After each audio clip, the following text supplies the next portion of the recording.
Hey, it's Liz with Crafty Queens. My overhead camera is not working at the moment, so this is what you get and you don't throw fit. We're going to start this project off with the scrap piece of wood. I gave it a little bit of a sanding, and then we're going to use some spackling. Now this particular spackling is pink when you put it on and dries white. That way you know when it's dry and you need to sand or move on to the next step, you can. So we created a heart, and then we're going to go around the edges and 2 of the corners. I also put a few little spots throughout the board. You can make this as rough or smooth looking as you want. There's my beautiful baby girl, Lana. She is the original Crafty Queen, y'all. We've had like 3 snow days this week, so she was gracing us with her presence, showing you that she lost a tooth, and letting me know that the tooth fairy forgot her yet again. All right, so back to the project. We're gonna give our spackling a dry. You could also let this air dry, but I wanted to speed up the process. Squirrel.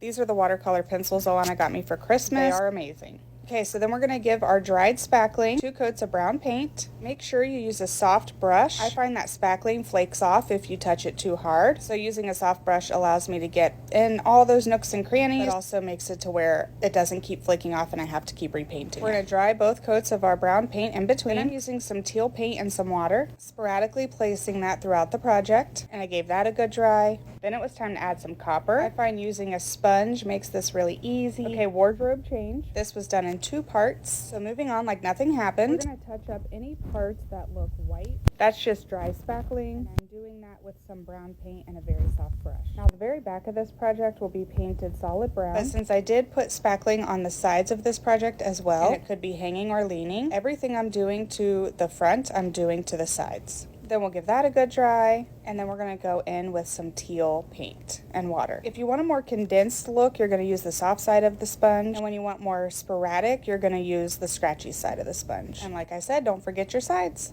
Give it a good dry.